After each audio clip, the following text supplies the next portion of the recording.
Pemanasan global kini tidak lagi sekedar isu lingkungan, melainkan telah memicu perubahan iklim ekstrim dan juga meningkatkan frekuensi bencana alam di berbagai wilayah di hampir seluruh dunia. Dan untuk memahami lebih dalam keterkaitan pemanasan global dengan pola iklim dan juga resiko bencana, kita akan bergabung dengan pakar lingkungan hidup dari Universitas Gadjah Mada, Bapak Hatma Suryatmojo. Selamat siang, Bapak. Selamat siang, Mbak Sasa. Pak Atma, banjir, longsor, badai salju, badai hujan ekstrim terjadi di banyak negara, di Indonesia juga dalam waktu kurun beberapa bulan ini cuaca ekstrim tidak hanya di Indonesia, di ASEAN, di Asia, di Amerika Serikat, hampir semuanya rata. Ini buktikah bahwa benar-benar perubahan iklim akibat pemanasan global benar-benar terjadi? Ya, Mbak Sasa, sebenarnya ini kan tidak terjadi hanya tahun ini ya. Ini ini satu fenomena yang kita sebenarnya sudah menjumpai mungkin sekitar 10 tahun yang lalu dan intensitasnya itu makin tinggi dari waktu ke waktu hingga saat ini. Jadi sebenarnya pemanasan global itu saat ini sedang menggeser ya peluang dan intensitas cuaca ekstrim di banyak wilayah. Seperti yang tadi disampaikan di berbagai belahan dunia itu kita sedang mengalaminya. Jadi sebenarnya kalau kita lihat ini uh, satu kejadian spesifik ya, misalnya tadi di situ ada gambar satu bencana banjir besar gitu ya. Ini sebenarnya terjadi karena adanya kombinasi variabilitas alami atau peristiwa alami seperti El Nino kemudian La Nina ditambah kondisi lokal, ditambah lagi adanya pemanasan global. Jadi ini tuh bukan sekedar cuaca aneh ya, seperti yang mungkin banyak orang menganggap ini anomali gitu ya. Tapi ini merupakan sebuah tren di mana pemanasan global ini sudah terbukti membuat hujan ekstrim, gelombang panas dan beberapa jenis badai yang mungkin akan menjadi lebih sering terjadi dengan intensitas yang lebih tinggi. Gitu, Pak Mbak Hatma, Sasa. selain ekstremitas, ada juga yang kita lihat yang biasanya tempatnya panas, kemudian jadi dingin, yang Mhm, jadi dingin kemudian mhm, jadi panas, bahkan air terjun ada yang membeku, kemudian mhm. pola cuaca ini berubah, itu juga akibat pemanasan global ini? Ya, tentunya pemanasan global itu menyebabkan terjadinya perubahan neraca iklim dunia ya. Jadi perubahan neraca iklim dunia itu kemudian menggeser perubahan-perubahan cuaca di beberapa daerah. Nah, ini yang kemudian memunculkan berbagai macam fenomena seperti tadi disampaikan oleh Mbak Sasa. Jadi sebenarnya Mbak Sasa sekali lagi saya tekankan bahwa saat ini memang kita harus mengakui, kita harus menyadari bahwa perubahan iklim itu ada dan terjadi. Hmm, Nah, sehingga ini bagaimana nanti kelanjutan yang harus disikapi oleh manusia, ini saya kira menjadi bagian penting yang harus dirumuskan segera.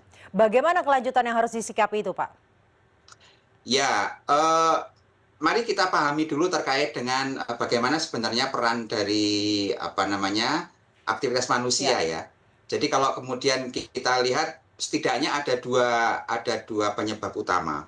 Yang pertama tentunya adalah perubahan iklim akibat adanya emisi gas rumah kaca, ya, di mana ini menyebabkan atmosfer dan laut menjadi lebih hangat.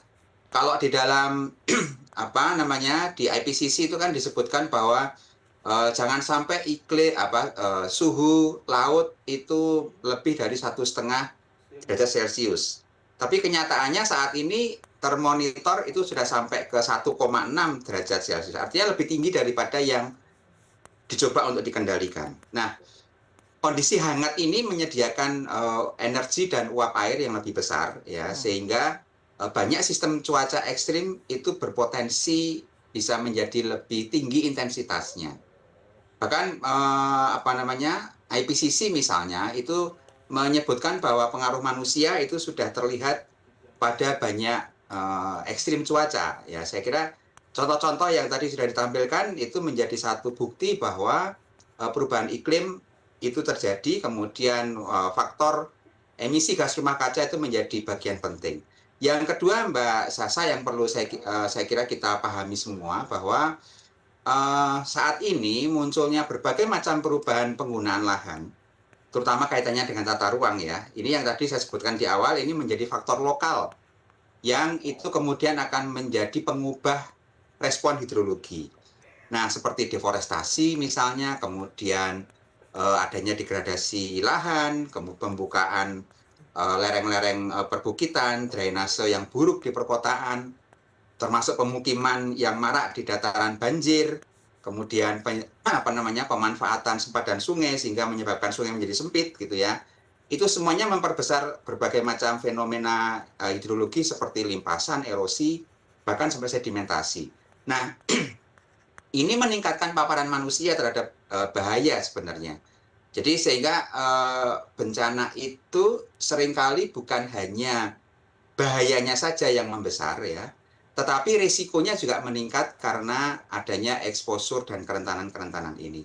Sehingga secara sederhana kita pahami sebagai pemanasan global itu memperbesar bahayanya, ya, sementara tata ruang degradasi lahan dan sebagainya itu memperbesar risiko dan dampaknya. Gitu Mbak Sasa. Kemudian apa yang sebenarnya bisa dilakukan kalau kita lihat komitmen-komitmen yang dibuat oleh baik di lokal maupun di global antar negara. Ini bahkan dari 10 tahun yang lalu juga sudah mulai bergerak. COP diantaranya dan juga komitmen-komitmen lainnya. Namun pada kenyataannya intensitasnya justru semakin masif. Komitmen hanya sekedar komitmen atau seperti apa sebenarnya? Ya, saya kira ketika Indonesia itu juga turut meratifikasi komitmen tersebut, saya kira ini perlu diapresiasi sebagai sebuah langkah kemajuan. Tapi itu tidak menyelesaikan semuanya, Mbak Sasa. Ini perlu ditindaklanjuti dengan berbagai macam langkah strategis. Kalau saya lihat misalnya kita mulai saja dari apa yang selama ini dibutuhkan, yaitu penertiban kawasan sesuai dengan fungsinya. Pemerintah misalnya sudah membentuk Satgas PKH, penertiban kawasan hutan. Nah, ini mestinya ini bisa bergerak lebih cepat lagi untuk kita bisa memastikan bahwa kawasan-kawasan yang memiliki fungsi sebagai fungsi hutan untuk penyangga sistem kehidupan manusia itu juga bisa dipulihkan. Kemudian yang kedua terkait dengan bagaimana kita mampu untuk melakukan mitigasi terhadap perubahan iklim ini. Dengan berbagai macam teknologi yang saat ini sudah ada dan sudah kita miliki ya, saat ini contoh misalnya BMKG sudah memiliki satu instrumen yang sangat akurat untuk bisa memprediksi kira-kira apa yang akan terjadi dalam waktu dekat ke depannya terkait dengan bencana hidrometeorologi. Nah, yang jadi PR adalah ketika informasi ini kemudian muncul dan tersampaikan kepada misalnya pemimpin daerah, misalnya gubernur, wali kota, bupati gitu. Bagaimana caranya informasi penting ini itu kemudian tersampaikan langsung ke masyarakat di bagian bawah ya, sehingga masyarakat itu mampu untuk melakukan kesiapsiagaan terkait dengan potensi bencana yang akan terjadi. Nah, kalau saya melihat Mbak Sasa, ini masih menjadi PR besar karena saat ini informasi akurat yang sudah dimiliki oleh pemerintah itu belum bisa sampai langsung turun ke masyarakat dan kemudian masyarakat pun juga belum semuanya memiliki pengetahuan yang cukup tentang kebencanaan dan bagaimana kita melakukan mitigasi dan adaptasinya gitu Mbak Sasa. Pak, jika realisasi strategi-strategi dari atas ini tidak benar-benar terejawantahkan dengan baik, kemudian bagaimana wajah dunia 5, 10, hingga 20 puluhan tahun ke depan, kemudian dampaknya seperti apa kepada kemanusiaan? Karena saat ini saja sudah banyak korban jiwa tidak hanya di Indonesia, hampir di seluruh dunia akibat bencana alam yang terjadi. Ya, perbedaan utamanya itu tentunya akan ditentukan oleh laju emisi yang tadi menyebabkan perubahan iklim, kemudian adaptasi yang bisa dilakukan oleh manusia. Nah, kalau tadi diumpamakan pemanasan global itu terus berlanjut gitu misalnya, kemudian apa sih gambaran yang bisa mungkin terjadi gitu. Yang pertama tentunya gelombang panas akan lebih sering muncul ya, kemudian durasinya lebih lama dan intensitasnya mungkin akan lebih tinggi. Tentunya ini dampaknya tidak hanya terkait dengan bencana hidrometeorologi, ini hubungannya dengan produktivitas yang akan terganggu, kesehatan yang akan terganggu ya.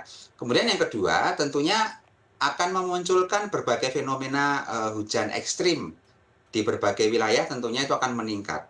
Maka otomatis banjir bandang, kemudian banjir di perkotaan itu cenderung akan naik risikonya. Kemudian yang ketiga tentunya risiko kekeringan itu juga akan meningkat ya di berbagai wilayah. Karena munculnya ketidakpastian musim tanam akan bertambah. Ini implikasinya banyak, implikasinya tentunya ke produktivitas tadi ya, ke pangan, kemudian ke sumber daya air yang mendukung produktivitas, ini akan terganggu. Nah, kemudian yang lainnya adalah tentunya kenaikan muka air laut akan berlanjut ya. Akibatnya ya banjir di pesisir akan lebih sering, kemudian intrusi air laut juga akan lebih masif masuk ke daratan, dan berbagai macam risiko gabungan antara badai, kemudian adanya laut yang pasang ya. Jadi ini menjadi gangguan juga.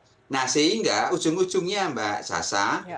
bencana itu akan terasa semakin mahal dan kompleks ya. Mahal kenapa? Karena paparan penduduk yang terkena dampaknya makin banyak ya, aset yang rusak juga akan semakin banyak, Ya. infrastrukturnya juga demikian. Ya. Dan ini menjadi kejadian majemuk yang akan terus Baik. terjadi, Mbak Sas. Baik Pak Hatma, dan juga dampaknya ini tanggung jawab setiap individu ya Pak yang ada di Setiap bumi individu, ini. betul sekali. Baik, terima kasih ahli hidrologi hutan dan konservasi DAS Hatma Suryat Mojo telah bergabung bersama kami di CNN Indonesia. Terima kasih, Mbak Sas.